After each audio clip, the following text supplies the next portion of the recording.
It's time for another episode of The Sean Tabbitt Show, a podcast where I connect you with thought leaders from across the globe, dig into some of my favorite topics like personal development, marketing, spirituality, and pretty much any other shiny object that happens to catch my attention. Today, my special guest is Father Mike Driscoll, and we're going to be discussing his book, Demons, Deliverance, Discernment, Separating Fact from Fiction about the Spirit World. Mike, it is truly an honor, sir. Welcome to the show. Good morning. Thank you. I didn't even ask you. This is we can see each other. Is that how the recording is too? People can see me? Okay. Yes. That's good for me to know. Good morning, everyone. Oh, Mike, I've been looking forward to having this conversation. As my audience is well aware, I have just been going down the rabbit hole, talking to people about deliverance and exorcism and all the related topics. So I came across your book and wanted the audience to connect with you and hear about your resource as well. I want to get to the book here in a couple of minutes, but first, I'd love to kick this off by having you share a bit of the Mike Driscoll origin story. So for the men and women meeting you for the first time today, give them a little bit of context. What are a few things they should know about you?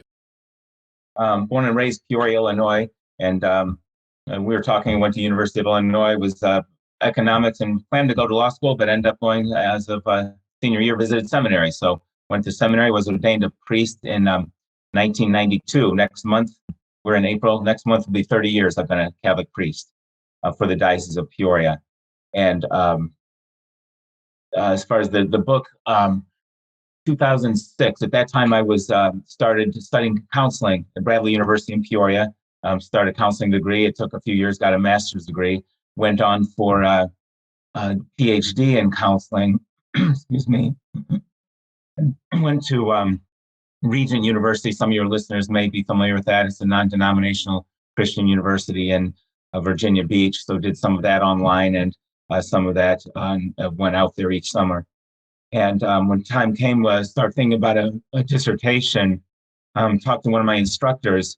I talked to a priest I know who's done some exorcisms and thinking about the counseling degree, I talked to this instructor who I liked, wanted to work with, and said, I've got this idea.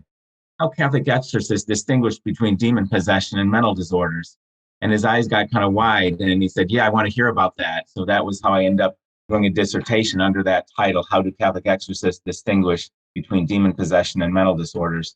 And after I completed that and the degree, then wrote a book and submitted that to Catholic Answers with the publisher. So that's where that book came from the counseling background, but also obviously because I'm a priest with a Catholic theology background.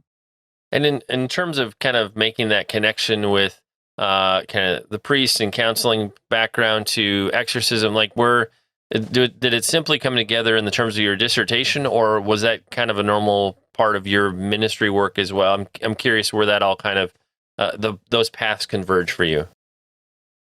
If I understand your question, a lot of priests would go through the priesthood as pastors of churches, which I was and I am again now. But the bishop at one point assigned me to be hospital chaplain, so that led me a little bit more of the health and a little bit around. More than most priests would be around that. Priests, all priests are going to be visiting a hospital a little bit, but I've been full-time chaplain for 19 years now. Part of that time as being a pastor in addition. Is that what you were asking, Sean? No, well, yeah. Yes and no. We'll keep pulling on the thread. I'm always curious, and in terms of exorcism, demonic, like that's a special space, a special topic. Was that solely a part of your research, or was that also kind of a ministry focus for you ever in your journey? Okay. No, it was not really. Again, any priest gets calls occasionally, and I've gotten a lot more since the book, and the diocese and other priests will often refer people to me just because I've studied the mental health aspect, and in doing the dissertation, read more on demonology than we do in the seminary.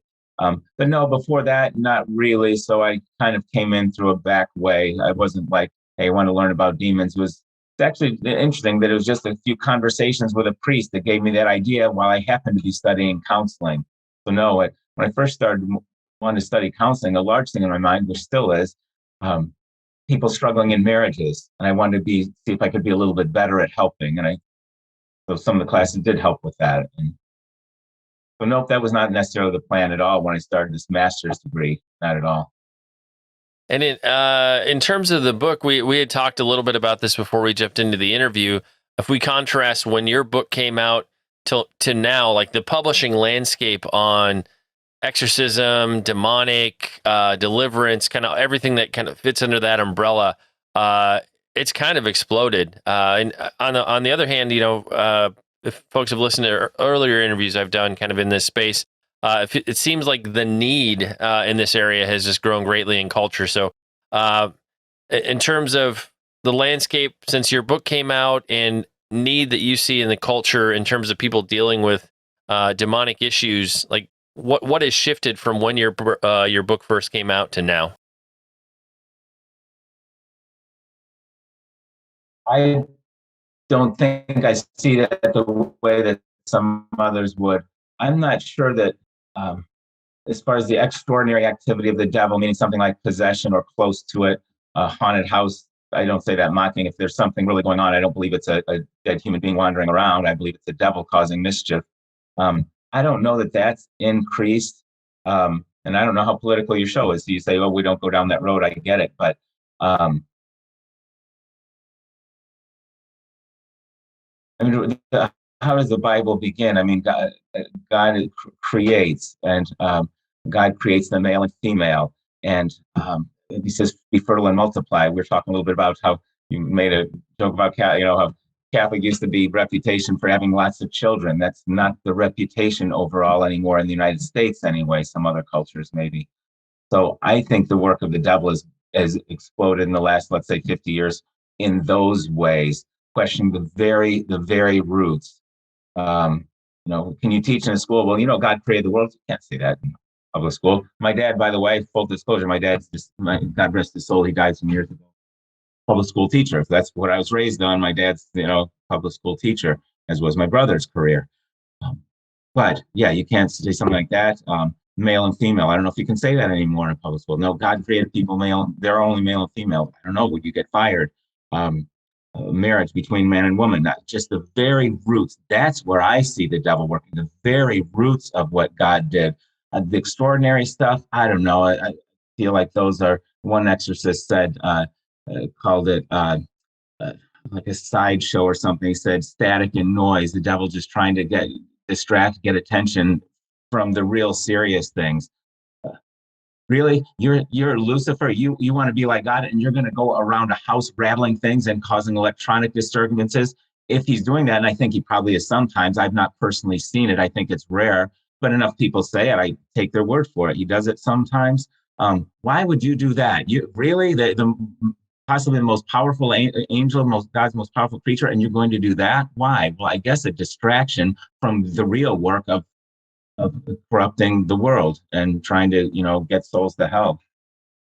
Well, I think you are right that a lot of this can be a distraction in terms of the cultural conversation, cultural influences, as people have often shifted away from the church, as we've seen a lot of interesting worldview shifts, where people are having their worldviews informed more by popular culture, be it TV, films, comic books, video games, all these different things. And yet at the same time, we are spiritual beings. That's how God created us. And so I feel like so many people have this spiritual void that they're longing to fill. And, I think evidence of that is, go to the Travel Channel, History Channel, some of these other channels on, cable and satellite networks. You've got ghost hunting shows and just going to talk about all those shows. Yeah. Everything in between. So I feel like it's scratching an itch, and is some of it goofy? Is some of it made up?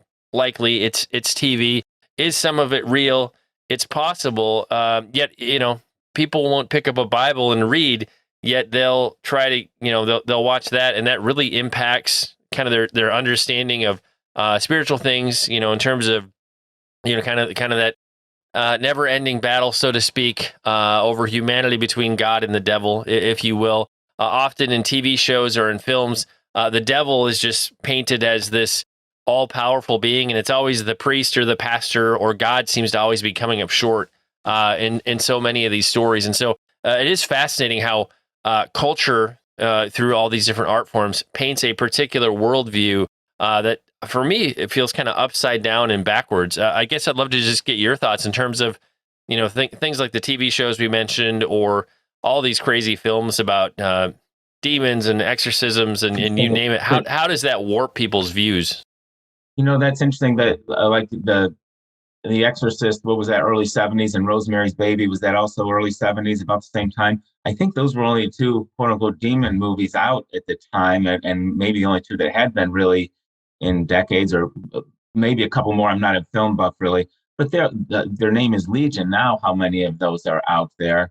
So that's kind of, I don't know what to make of that. I mean, it seems like it maybe means a lot of people believe there is a devil, and hopefully that's the secondarily to believing there is God. So there's that part of it. I, kind of long for the good old days of Ghostbusters. That movie, like, that's fine. Good. Yes, make fun of the idea. We'd rather see that than. And when you talk about the another big one, Poltergeist, that might have been 70s.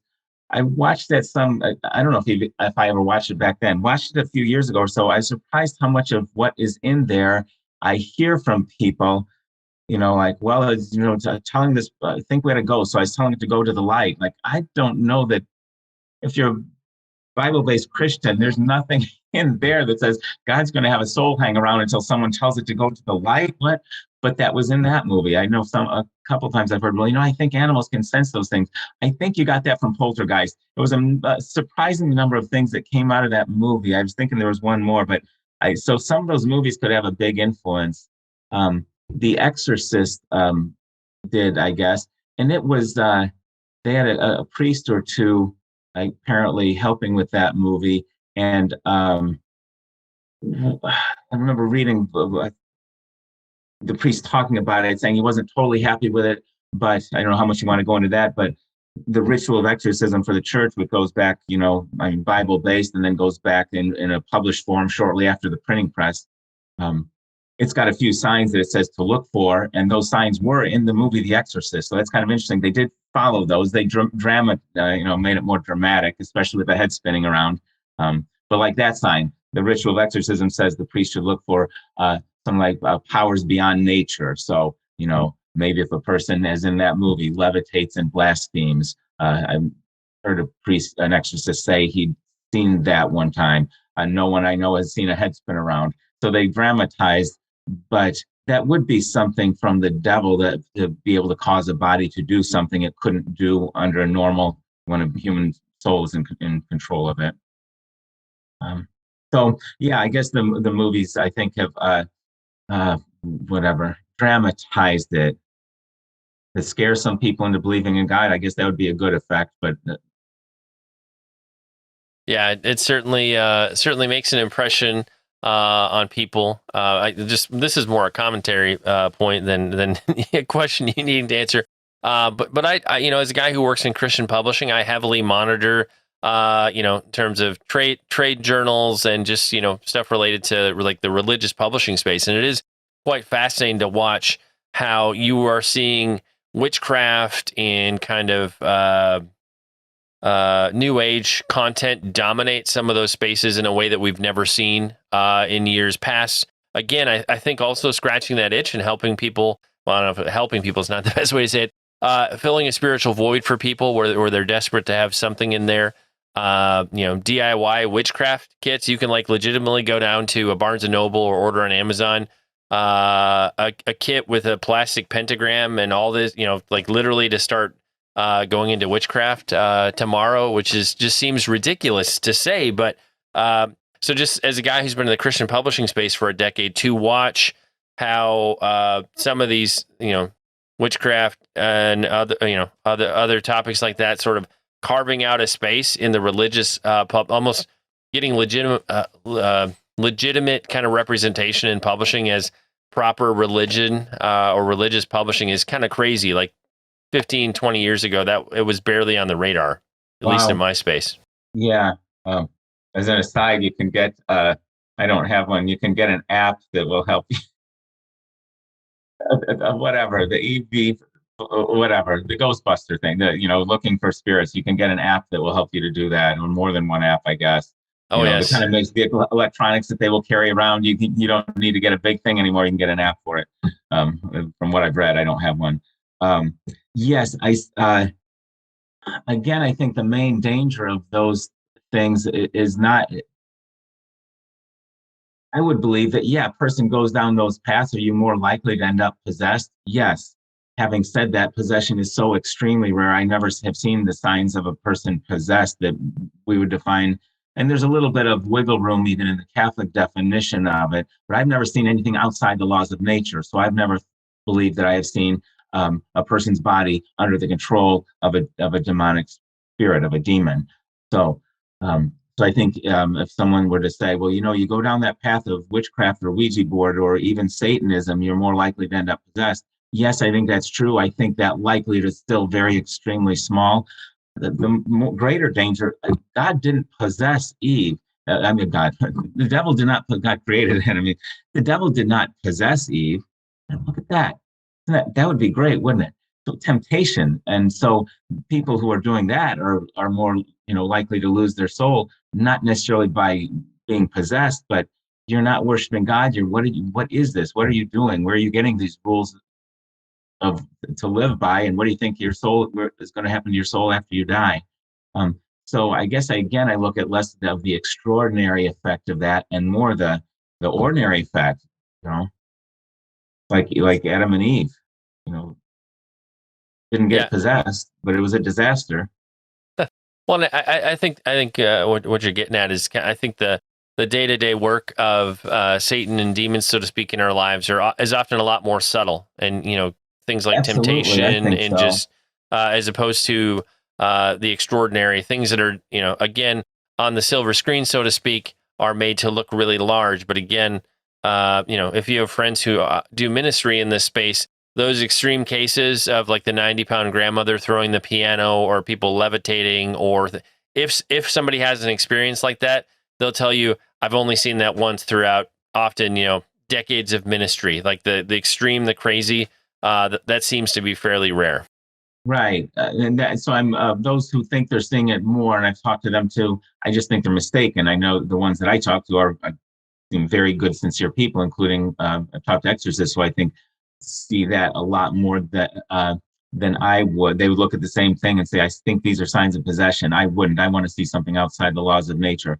There's a little bit of wiggle room, as I said, as one in the church, Catholic Church, as one priest said, we don't have a roadmap to the other side. So there's a little bit of guesswork there. Jesus knew because he knew when someone was possessed. We have to go by a little bit of, go by some signs. Yeah, but as you were talking about that you said that publishing space taking up the spiritual instead of religion. We've got this stuff. Religion by definition, it involves the worship of God. So a Muslim, well, I'm going to disagree with him, but he's still got a set of laws that he believes came from elsewhere that he is to follow. And so do we, and so do the Jews. And you can sure find other religions. This whole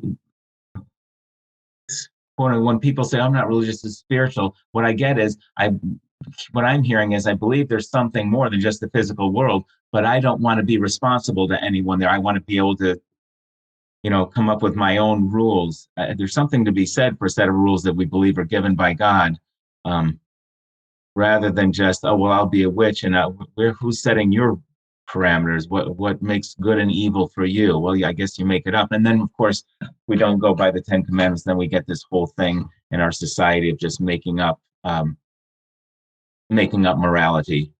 When it comes to marriage, when it comes to male and female, those things they've just, oh, well, they're 10 years old, and now you better believe them, or you're hateful, and et cetera, et cetera. We know where that goes.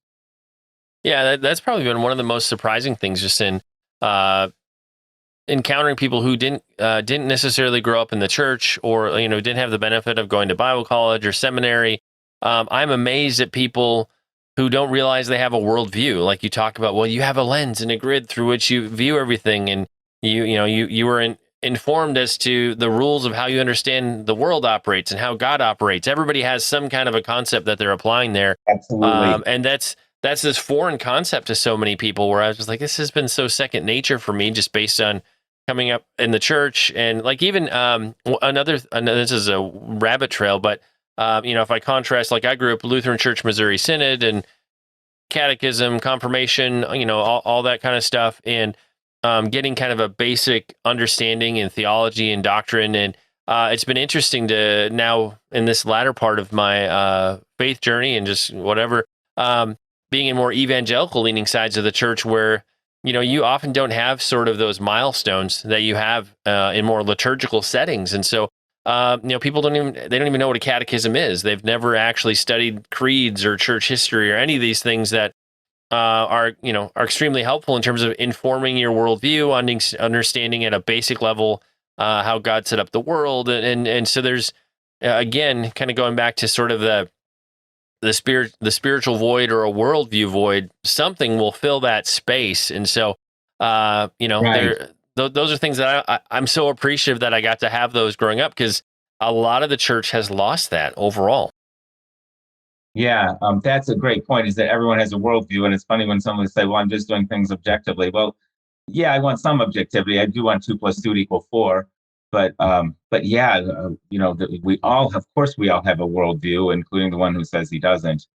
Um, yeah, yeah, Well, I think the place I'd love to go next in terms of kind of contrasting that is this, if somebody would come to you and say, I'm having these problems, how would you distinguish between, is this a health issue, a mental health issue, or is it the work of the demonic? Just given your psychology background, what are some of the ways you might coach or encourage somebody to discern whether it's this or whether it's that? Because I feel like people often go to the extreme of, oh my gosh, I'm having I think this is a demonic issue, and it just based on previous conversations I've had and just our conversation so far. Again, some of those extremes seem to be rare.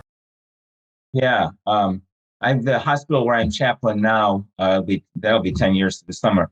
So I've been there 10 years. We do have a mental health unit, so whatever, we have about 20 beds there. So almost a daily basis, I'm talking to people with the whole range. It might be someone struggling with some anxiety, depression, some of the more common things, or it might be a severe schizophrenia. And so that's one place where I do meet people struggling with talking about demons. And then sometimes you just get the call, like I said, the kind of the haunted house thing. That people say, yeah, I don't usually believe in this, but something going on in our house or whatever. So, um, and then you get sometimes, again, whichever setting or a phone call, a person saying, I think I'm possessed, or I think my friend has got a devil in them or something. So I'll have a conversation. I'll talk about, well, possession is I'm a Catholic priest, so here's what I go by possession, and talk about, and to give you briefly what the signs of possession in the Roman ritual that goes back to, like I said, published shortly after the printing press. That would be around the 1600, but verbal form, tradition going back to the Bible. But knowledge of hidden or distant events. So if you start telling me here, blaspheming and telling me about sins, then I've never met you, Sean, until right now. Okay, he shouldn't know that. So a demon must be possessing him, using his vocal cords to do that. You start blaspheming in a language that you don't know. If you want to find out if you do know that language. But if you don't, okay, that seems like a devil too. And as we said, the things that seem physically unnatural. So sometimes I'll tell people those. I'll say, well, okay, here's what I would go by possession. You have none of those problems, though. And they say, no, not that. But okay, yeah, tell me what you've got going on, because I'll tell them demonic attacks, if we want to call them that. We'd say Catholic faith, and a lot of Christians, I think, would say kind of a spectrum on the most, and not a spectrum of danger, because temptation is just as dangerous. What got Eve and Adam followed. But a spectrum of how extraordinary, how dramatic. Temptation, as you mentioned, very subtle, and I believe happens a lot. So I'd say, so devil's bothering you? Sure, I'm sure he is. Let's see where on the spectrum we are. So go through the possession. Okay, it's not that. Okay, good. So I'm not going to call the bishop and see if we can get an exorcist here, because you're not showing that, you're not describing the devil possessing your body and moving your vocal cords. Okay. But you think it's more than a temptation to sin, because we all have those. So then there's this area in the Catholic Church, we don't really define it, but we know it's there. We'd say that does the devil have the power to, like we'd say, as far as objects and places, cause mischief? Yeah, seems like it. Gosh, the Gerasene demoniac, devil, Jesus said to the devil, "Out with you." Went into the pigs and ran them off a cliff. And what's that about? Because he's destructive. That's why, doesn't have a reason. So there's that. And there's also sometimes the phrase obsession, not a Catholic term specifically, but we use it sometimes just to, I kind of think of it as temptation on steroids almost, or very similar to obsession in mental health. In other words, if the person just seems bombarded, and can't get and the devil is telling you this and this, could it be mental health? Could it be the devil? They don't have to be mutually exclusive. I presume the devil will pick on a person's weak points. And if that's a weak point, well, I presume he's going to do that even worse. When you hear these, some horrible crime and a person says, well, I'm hearing these voices kept telling me to kill whoever. Was the devil involved in that? I think so. Is he the primary cause? I generally don't think so. I generally think that, wow, this person had a problem in their brain. That's a horrible problem. Do I think the devil played on it? Yeah, I do. So I'll have that conversation with a person. Where do we think we are here? Oh, you've got the mischief thing going on. Okay, well then or if you're in my area, or if, you're not in my area, why don't I call a priest and have your house blessed? Nothing magical about that. Nothing superstitious about that. If I can throw in a brief explanation of holy water. Sometimes I'll joke with, I'll say, now this will keep the vampires away. People laugh at it. Holy water? It's one time someone in the hospital saw me filling up from the tap. And he said, "That's all your holy water is?" Well, yeah, it's water. But then I'm going to say a prayer here, condensing the prayer. God, wherever I sprinkle this water, please spread your protection and blessings. So it's a prayer. It's not that I had a special spring. So I'll do those things. I sprinkle holy water. I'll tell people what this is a prayer. I've said a prayer. I've asked God to do this, and we'll pray more. If it's their house, we'll bless their house. Again, same thing of house blessing. Have a church, because we go so far back. We have official rituals for these, and because I'm an ordained priest, believe there's some. I don't know if I wouldn't want to say there's more power. I'm an official representative of the church. So in some special way, I've got the whole, because my sacrament of holy orders, when I give a house blessing, it's the whole church in some way, in a special way, present there. Not that the church isn't there if it's anyone doing it, and anyone should. It's just there might be something special about that, since I'm the representative of the church using the official ritual. But all prayers are going to be good, we believe. So what's the problem? A house or something? Okay, let's bless that place. And it's something going on with you. Let's pray with you and that. And then always a chance to evangelize. Hey, you don't have to tell me anything, but you've called me. What's your moral life like? You're living with someone outside of marriage. Naturally, I don't think that's a good thing. They're looking at a priest. They know you're not going to say good idea. So you might think about that. What's your prayer life? How's your prayer life? Any drugs or alcohol in your life? So then you'll go down that list again. Never mind the mischief. Never mind the lights flickering or the sounds. Devil or not, I don't know. Let's pray for protection about that. What is your spiritual life like? Well, and I think that's sometimes one of the answers people get disappointed with in these sorts of conversations, in terms of, how do you fight back? How can I develop normal rhythms in my life to hold back the demonic? And often the answer is living the normal Christian life, spending time reading your Bible, spending time in prayer, and pursuing practicing your faith in your church community. Obviously, me and my charismatic context is going to be a little bit different from you and your Catholic context, but pursuing God and, living a life that is marked by moving towards Him and not away from Him, so to speak, with the life choices that you're making. I find people are often looking for, and I don't mean this literally, but can you just give me a magical incantation or say a prayer over me, and it just fixes everything instantly? They want that microwave fix, and it's often a life marked by choices and spiritual discipline and moving in a direction that over a life you experience those changes. And does God sometimes move in an instant, heal something in an instant, change something in a moment? Yes, I've seen that many times. But at the same time, there's this whole process of just being on the journey and living the normal Christian life. And people want the quick fix, and they're not so much attracted to that longer road. I think that's a lot of movies and TV shows, isn't it? Where you got to find the right thing. And so people sometimes have called a different priest to try to find. The Catholic Church doesn't have any. The closest thing we would have to a hidden ritual would be the rite of exorcism. I guess at one point, I don't know, it just probably wasn't that, you know, you didn't go to the bookstore and buy it. Look it up online now. I mean, like everything else. So we don't have a hidden ritual. Like you got to find the right priest who has this ritual to take care of your demon problem. We don't hide those rituals. Those by definition are rituals for public worship, some more public than others. We don't call it an assembly to do an exorcism, but you are supposed to have a few people there.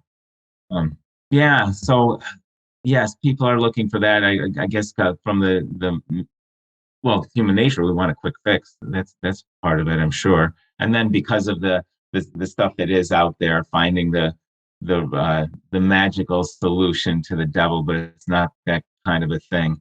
Well, the rite of exorcism, it's got 3 exorcisms within it, as we would say, and by that I mean, what's the difference? A technical difference between a prayer and an exorcism. A prayer, I'm talking to God. An exorcism, I'm actually addressing the devil. By the power of Jesus Christ, I command you. So I'm actually speaking to him. If I'm doing, and I've not done an exorcism. If I were, I'd be speaking to the devil 3 separate little occasions within the rite of exorcism. The rest of it, there are a few prayers, and the vast majority of it, reading Psalms and Gospels. So you mentioned scripture reading. That's what most of the rite of exorcism, most of the time the priest is reading Psalms and Gospels. And then you've got a few times in there where he starts to address the devil in the name of Jesus Christ. And as one exorcist said, spend some time insulting the devil. Just call him liar, thief, murderer, some of the things that Jesus called him, they say father of lies and a murderer from the beginning, those things. Yeah, sometimes transforming our mind is as simple as reading the scriptures, speaking them out over ourselves, and just really trying to, I always say, get God's word saturated into us. And it is funny how much especially, I don't know if this is a specifically Western thing, but how much our consumer mentality has gotten into how we even think of church and our faith experience. If I come to you for help and I don't like what you have to say, well, I'm going to call the other 5 priests in the town to see if I can get the answer I want, or, again, no matter what it is, whether you're bouncing from job to job to job, or church to church to church, or counselor to counselor to counselor, one of the common denominators in all those situations is you. And in terms of, is there some core issue that you really need to work on? And so and some of that just comes with maturity and life experience. When you look back at some of the choices you made when you were younger, and you're like, oh, I was running from dealing with that. And hopefully you reach a place where you're willing to put down some roots and actually do the hard work of healing and working through those things. But so much fascinates me about how we operate as humans, and just trying to kind of protect ourselves from dealing with our junk, that we would literally need help and, look for the priest or the pastor who's going to give us the answer that we really want. That just seems kind of funny to me. Yeah. And the answer a person wants, or just you're seeing people who are suffering and they want it to end. And so, if I can't promise that, well, I'll find someone else who maybe can. A good instructor I had talking about mental health problems said, it's like physical health problems, and the parallels can be overstated, but this was a good parallel. That we can't cure cancer every time. Sometimes we can manage it for a while, sometimes maybe even cure it, but sometimes the doctor can't do anything. And you're going to run into that with mental health problems. You might be able to really help a lot, help somewhat and manage it. And there are going to be times you can do nothing. It's going to break your heart. And so you try. And so if a person's in that state and, looking for some healing of a mental health problem, yes, keep trying, and we can try, but a prayer isn't always going to do it. Just like a prayer isn't always going to cause cancer. Keep praying for the person with cancer, absolutely, and for the person who's got this mental health struggle. But God never guarantees a miracle every time. As you said, it happens. And Mike, in terms of, whether it's the takeaway from this conversation, or somebody goes out and picks up a copy of your book on Amazon, in terms of kind of this overarching message of demons, deliverance, discernment, like, what's the takeaway? What do you hope every person hears when they encounter your content?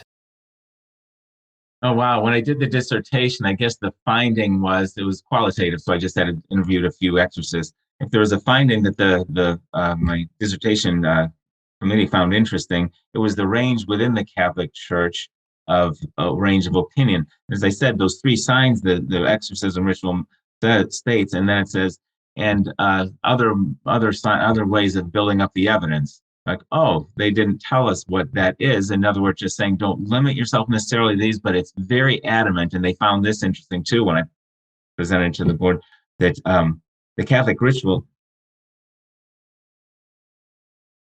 especially this is in the instruction for the exorcist, especially he should not believe too readily that a person is possessed by an evil spirit. So, and this is back around the year 1600. So anyone says, well, back then they were so severe. No, they really, mental health wasn't discovered until 1900 and something, or till Freud. I've read about different cultures. They all knew there was a mental health problems. And a lot of them have spiritual beliefs too. And there's always been this interesting, which is it or both. So if there's a takeaway from the book, I would say don't jump too soon to think that whatever problem is an extraordinary activity of the devil, but it's probably going to involve ordinary activity of the devil. So take care of your whole health. I hospital chaplain full time. I spend about 40 hours a week talking to people and saying prayers for them. But I don't tell them now skip the doctor and nurse. No, listen to the doctor and nurse too and make your decision based on that. But why don't we pray also? So you want to cover both. So I guess if there's a takeaway, which is a really obvious one, you're thinking rightfully so. But yeah, the extraordinary things happen rarely. Don't jump to that conclusion. If you think you've got that going on, pray more. But cover the whole thing. You got a counseling. You might have I have found that it's helpful to people if they, whatever going on. It's hard to just tell someone, I think this is all a mental health problem, that they can get insulted. I ask, this just breaks your heart too. You know what? Did you have any trauma in your background, any abuse? Tell me about that. And it breaks your heart many times. They will have something and they'll tell you about it and say, okay, we need to take that into account. And the comparison I like to make, because it seems like everyone appreciates it. You know how when a soldier comes back from war and he can have flashbacks, he can have post-traumatic stress disorder, he can have some real mental health issues. That's not a criticism of him. That's saying, wow, you went through a lot. No, the person, you went through a lot too. You might be having some of that. You realize how bad that was you went through? They're like, oh, they're getting some sympathy rather than you're crazy. And I mean that very sincerely, of course. Who looks at a soldier who's struggling with that and says, you're crazy? No one. Our heart breaks. My gosh, this man or woman went through terrible things. How can I help you? But we don't want to jump immediately to it's a devil doing it. Making it worse, absolutely. Well, and the reality is, in terms of finding healing and wholeness, it's kind of like peeling back the layers of an onion. It's usually a to get to the point where you're having health issues, things are manifesting in your life, and I don't necessarily mean demonically manifesting. It was a journey to get there, and just like any journey back to repairing something or journey back to health, it can be a process. Experiencing healing and undoing, or if you've had multiple traumas, sometimes you get to a place where you deal with what's on the surface, and that gets you to a place of enough healing where you can deal with that next thing on the list. So again, it's, we all want that microwave option, that quick fix, but it's often a journey and the road sometimes to work through multiple layers of things to get to a place of wholeness and healing. So in terms of the long-term road, the long-term journey, it's worth being willing to walk it out. And we all want that fast road, but I think like the more complete journey to healing, it takes time, and we got to be willing to put in the work. And on that note, since we just celebrate Easter, the complete journey is not in this world.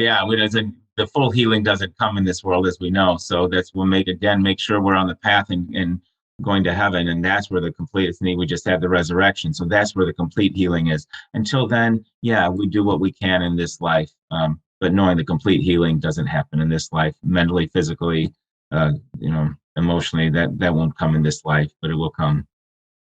That's definitely a good place to wrap us. I guess my response again to so many of these sorts of things is, the call is to live the normal Christian life, spiritual disciplines, pursuing God and moving in a direction like that. And it's a lifelong journey. And I love that you wrapped us kind of saying that the fullness of healing and wholeness, we'll experience that in heaven. It's not necessarily we're going to experience it in its fullness on earth at all. In terms of the book, widely available wherever great books are sold. It's time to bring this episode of the Sean Tavitt Show to a close. Many thanks for being a part of my conversation with Father Mike Driscoll. Once again, our book today was Demons, Deliverance, Discernment, Separating Fact from Fiction about the Spirit World. And Mike, I want to say thank you so much for sharing with us today. Great to talk with you. It's been an honor and a pleasure to have you in the show. Thank you. All right. God bless you and everyone listening.